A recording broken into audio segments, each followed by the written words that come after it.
بات کیوں کی؟ خبردار جو پھر بھائی سے بات کی ہو تو۔ اس پر مجھے غصہ آ گیا۔ میں نے کہا تو فکر نہ کر، ہم کوئی تاریخ مقرر کر لیتے ہیں، اس روز تمہارا نکاح ہو جائے گا، پھر ودائیگی مناسب موقع پر ہو جائے گی، لیکن اس بات کو راز رکھنا، کسی سے کہنا مت۔ ہم نے ایک تاریخ مقرر کر لی۔ ہمشیرہ نے چند ایک مہمانوں کو مدعو کر لیا۔ مقررہ تاریخ کو حسب توفیق ہم نے انتظامات کر لیے۔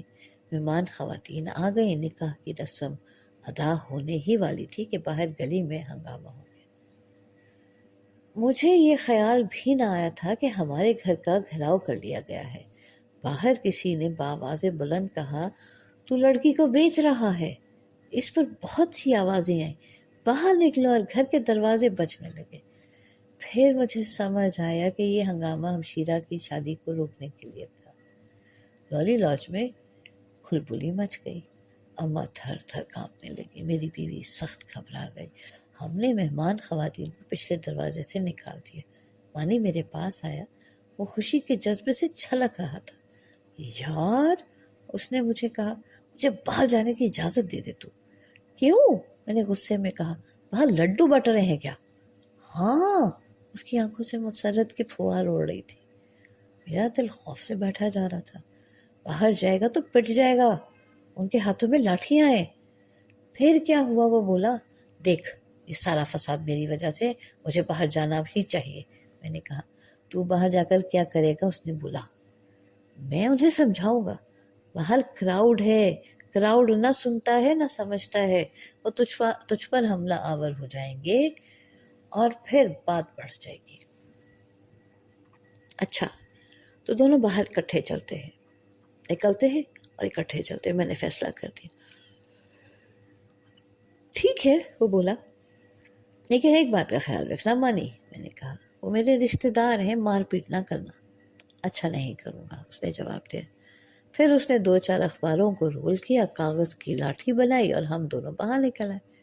دروازہ کھلتے دیکھ کر ہجوم آگے بڑھا۔ میں نیچے لا کر کہا، دیکھو بھائیو، میری بات سن لو پہلے۔ پکڑ لو، ان کی آوازیں آئیں۔ ایک نوجوان لاٹھی گھماتا ہوا آگے بڑھا، اس نے لاٹھی اٹھائی، مانی نے پیچھے سے اس کی لاٹھی پکڑ لی۔ دوسرا میری طرف بڑھا تو مانی نے کاغذی لوٹ اس کے سر پر دے ماری اور میری باہ پکڑ کر مجھے ہجوم کے اندر لے گیا تاکہ لوگ مجھے پہچان نہ سکیں، اور میں ہجوم کے ریلے میں آ گیا۔ ہجوم کی توجہ میری طرف سے ہٹانے کے لیے وہ چلایا، دروازہ توڑ دو، دروازہ توڑ دو۔ وہ دروازے کی طرف بڑھے تو مانی نے پھر شور مچایا، وہ تو پچھلے دروازے سے بھاگ رہے ہیں، انہیں جانے نہ دو۔ ہجوم کی توجہ پچھلے دروازے کی طرف مبذول ہو گئی۔ وہ پچھلے دروازے کی طرف بھاگے۔ مانی بھاگ کر میری جانب آیا، بولا، رستہ صاف ہے، تو نکل جا، ورنہ تیری ہڈی پسلی ایک ہو جائے گی۔ ہو جائے، میں نے بے نیازی سے کہا۔ اس وقت ہم دونوں دلیری پر تلے ہوئے تھے۔ مانی طبعی جرت کی وجہ سے دلیری دکھا رہا تھا اور میری دلیری خوف کی وجہ سے تھی۔ جب خوف حد سے بڑھ جائے تو فرد مارنے مرنے پر تل جاتا ہے۔ ہجوم پچھلے دروازے کو بند دے کر واپس آ رہا تھا کہ دوسری طرف سے پولیس کی ایک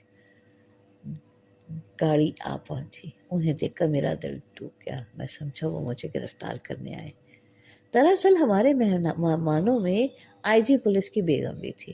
جب وہ گھر پہنچی تو اس نے شور مچا دیا کہ کرشن نگر میں فساد ہو گیا، فوراً کچھ کیجیے۔